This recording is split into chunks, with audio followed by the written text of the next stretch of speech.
ಉತ್ತರ ಕರ್ನಾಟಕದ ಹೆಮ್ಮೆಯ ರೈತ ಧ್ವನಿ ನ್ಯೂಸ್ಗೆ ಸ್ವಾಗತ. ಕ್ಷೇತ್ರದ ಅಭಿವೃದ್ಧಿ ಮೂಲಕ ಋಣ ತೀರಿಸುತ್ತೇನೆ, ಶಾಸಕ ಯಾಸೀರ್ ಅಹಮದ್ ಖಾನ್ ಪಠಾಣ್.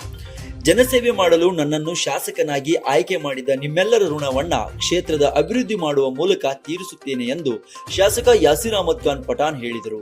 ತಾಲೂಕಿನ ಕುನ್ನೂರು ಗ್ರಾಮ ಪಂಚಾಯಿತಿ ವ್ಯಾಪ್ತಿಯ ವಿವಿಧ ಕಾಮಗಾರಿಗಳ ಭೂಮಿ ಪೂಜೆ ನೆರವೇರಿಸಿ ಗ್ರಾಮದೇವಿ ದೇವಸ್ಥಾನದ ಮುಂಭಾಗದಲ್ಲಿ ಆಯೋಜಿಸಲಾದ ಅಭಿನಂದನಾ ಕಾರ್ಯಕ್ರಮದಲ್ಲಿ ಪಾಲ್ಗೊಂಡು ಅವರು ಮಾತನಾಡಿದರು. ಕ್ಷೇತ್ರದಲ್ಲಿ ಇನ್ನೂ ಸಾಕಷ್ಟು ಅಭಿವೃದ್ಧಿ ಕೆಲಸ ಕಾರ್ಯಗಳು ಆಗಬೇಕಿದೆ. ಕ್ಷೇತ್ರದಲ್ಲಿ ಸಂಚರಿಸುವಾಗ ಹಲವಾರು ಸಮಸ್ಯೆಗಳನ್ನು ಇಟ್ಟುಕೊಂಡು ಜನರು ಬೇಡಿಕೆ ಅರ್ಜಿ ಸಲ್ಲಿಸುತ್ತಿದ್ದಾರೆ.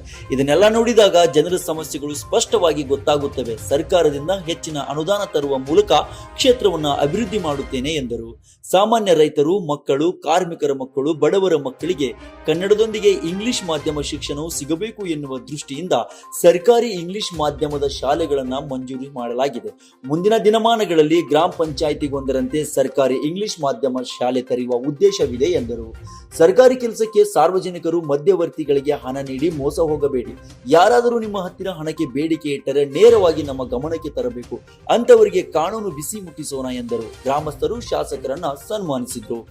ಈ ಸಂದರ್ಭದಲ್ಲಿ ಗ್ರಾಮ ಪಂಚಾಯಿತಿಯ ಮಾಜಿ ಅಧ್ಯಕ್ಷರಾದ ನಿಂಗಪ್ಪ ಮಾದರ್, ಮಾಜಿ ಸದಸ್ಯ ವರ್ಧಮಾನ್ ಶೆಟ್ಟಪ್ಪನವರ್, ಗ್ರಾಮ ಪಂಚಾಯಿತಿ ಸದಸ್ಯರಾದ ಮರ್ಯಮ್ಮ ಬಸರಿಕಟ್ಟಿ, ಮಲ್ಲವ್ವ ಮಮದಾಪುರ್, ಮುಖಂಡರಾದ ಬಾಬುಲಾಲ್ ತಡಸ್, ರಾಯಪ್ಪ ಸಾಂತಣ್ಣನವರ್, ರಬ್ಬಾನಿ ಕುರಟ್ಟಿ, ಬಸವರಾಜ್ ಬೂದಿಹಾಳ್, ಈರಪ್ಪ ಗೋನಿ, ಸುಭಾಸ್ ಮುರಿಸಿದಣ್ಣನವರ್, ಮೈಲಾರಪ್ಪ ಮಮದಾಪುರ್ ಸೇರಿದಂತೆ ಇತರರು ಇದ್ದರು. ಆದಷ್ಟು ಬೇಗ ಅದಕ್ಕೊಂದು ಪರಿಹಾರ ಕಂಡುಕೊಳ್ಳಲು ನಾನು ಪ್ರಾಮಾಣಿಕವಾಗಿ ಪ್ರಯತ್ನ ಮಾಡ್ತೇನೆ ಅಂತ ಮಾತನ್ನ ಈ ಸಂದರ್ಭದಲ್ಲಿ ನಾನು ನಿಮ್ಗೆ ಹೇಳ್ತೀನಿ.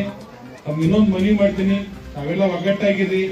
ತಾವೆಲ್ಲ ನನಗೆ ಶಾಸಕ ಮಾಡ್ಲಿಕ್ಕೆ ಈ ದೇಶ ಮತ್ತು ರಾಜ್ಯ ನೋಡ್ತಾ ಇರುವಂತ ಚುನಾವಣೆಯನ್ನ ಬಹಳ ವಿಜೃಂಭಣೆಯಿಂದ ದಿಲ್ಲಿ ಮಂದಿ ನೋಡಕತ್ತಿದ್ರು. ಶಿಗ್ಗಾಂವ್ದಾಗ ಏನಾಗತ್ತೆ ಅಂತೇಳಿ ದಿಲ್ಲಿ ಮಂದಿ, ಆ ದಿಲ್ಲಿ ಮಂದಿಗೆ ಬೆಂಗಳೂರು ಮಂದಿಗೆ ನೀವು ಹೆಂಗ್ ಉತ್ತರ ಕೊಟ್ರಿ ಅಂತ ಹೇಳಿದ್ರೆ 1,01,000 ವೋಟ್ ಹಾಕಿ ನನ್ನನ್ನು ಶಾಸಕನಾಗಿ ಮಾಡಿದ್ರಿ. ಪ್ರಾಮಾಣಿಕವಾಗಿ ನನ್ನ ವಿಧಾನಸಭಾ ಕ್ಷೇತ್ರದಲ್ಲಿ ನಾ MLA 1 ವರ್ಷ ಆಗಿಲ್ಲ, ಇನ್ನು 10 ತಿಂಗಳಾಗೈತಿ. ಈ 11ನೇ ತಿಂಗಳ ಮುಂದಿನ ತಿಂಗಳ 23ಕ್ಕೆ 12 ತಿಂಗಳ ಆಗ್ತೈತೆ, 1 ವರ್ಷ. ಅಷ್ಟರೊಳಗೆ ಮಾನ್ಯ ಮುಖ್ಯಮಂತ್ರಿಗಳು, ಉಪಮುಖ್ಯಮಂತ್ರಿಗಳು, ಜಿಲ್ಲಾ ಉಸ್ತುವಾರಿ ಸಚಿವರು 1,000 ಕೋಟಿ ಅನುದಾನವನ್ನು ಶಿಗ್ಗಾಂವ್ ವಿಧಾನಸಭಾ ಕ್ಷೇತ್ರದ ಅಭಿವೃದ್ಧಿಗೆ ಕೊಟ್ಟಿದ್ದಾರೆ. ಮುಂದಿನ ದಿನಗಳಲ್ಲೂ ನಾವು ಏನ್ ಕೇಳ್ತೀವಿ ಎಲ್ಲ ಸರ್ಕಾರ ಕೊಡಾಕತ್ತೈತಿ. ನಮ್ಮ ಲಾಟ್ರಿ ಏನಂತ ಹೇಳಿದ್ರೆ ಬೈ ಎಲೆಕ್ಷನ್ ಆಗಿ ಇದ್ದೀವಿ. ಎಲ್ಲಾ ಮಂತ್ರಿಗಳು ಬಂದು ಇಲ್ಲಿ ಮಾತು ಕೊಟ್ಟು ಹೋಗ್ಯಾರ. ಯಾರ ಕಡೆ ಹೋದ್ರು ಶಾಲೆಗಳ ಕಡೆ, ಮಧು ಬಂಗಾರಪ್ಪ ಕಡೆ ಹೋದ್ರೆ ಶಾಲೆಗಳನ್ನು ಕೊಡ್ತಾರೆ. ಆಮೇಲೆ ನಮ್ಮ ಪ್ರಿಯಾಂಕ್ ಖರ್ಗೆ ಅವ್ರ ಕಡೆ ಹೋದ್ರೆ ರಸ್ತೆಗಳನ್ನು ಕೊಡ್ತಾರೆ. ನಮ್ಮ ನೆಚ್ಚಿನ ನಾಯಕರಾದಂತ ಸತೀಶ್ ಜಾರಕಿಹೊಳಿ ಕಡೆ ಹೋದ್ರೆ ಅವರು ರಸ್ತೆಗಳನ್ನು ಕೊಡ್ತಾರೆ.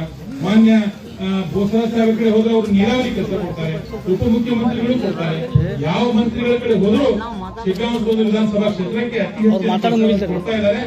ನಾನು ಕೂಡ ರಾತ್ರಿ ಹಗಲು ಪ್ರಾಮಾಣಿಕವಾಗಿ ಪ್ರಯತ್ನ ಮಾಡಿ ನಿಮ್ಮ ಬೇಡಿಕೆಗಳನ್ನು ಆದಷ್ಟು ನಾನು ಅತಿ ಹೆಚ್ಚಿನ ಪ್ರಮಾಣದಲ್ಲಿ ಅದನ್ನು ಪೂರ್ಣ ಮಾಡುವಂತ ಪ್ರಾಮಾಣಿಕ ಪ್ರಯತ್ನವನ್ನು ಮಾಡ್ತೇನೆ ಅಂತ ಮಾತನ್ನು ಈ ಸಂದರ್ಭದಲ್ಲಿ ಹೇಳಿ ತಮ್ಗೆಲ್ಲರಿಗೂ ವಂದಿಸಿ ನನ್ನ 4 ಮಾತು ಮುಗಿಸ್ತೀನಿ. ಜೈ ಹಿಂದ್, ಜೈ ಹಿಂದ್.